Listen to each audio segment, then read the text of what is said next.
تعالوا شوفوا الرسالة اللي جات لي بعد فيديو ردي على ميدو اللي فكر يقارن نفسه بسالم الدوسري. انا عمري ما فكرت اكلم حد في الكومنتات او رسائل، بس صدقني انت محتاج نصيحة.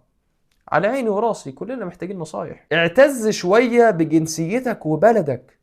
تحيا مصر ام الدنيا. ايه دخل الدول في الكورة دلوقتي يا مرضى؟ احنا كمصريين في حاجات كتيرة مش راضيين عنها، بس انت بتمجد في اللعب السعودي والسعودية بطريقة مبالغة.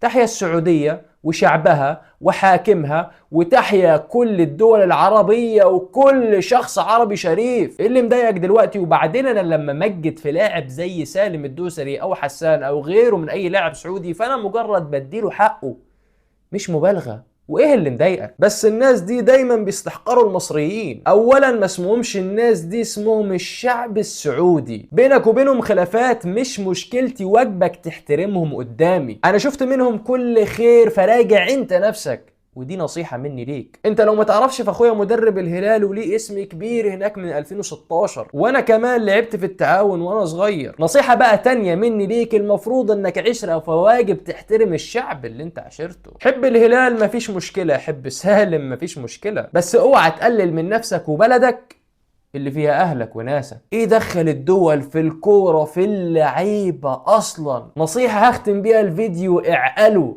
اعقلوا واكبروا، وبس كده.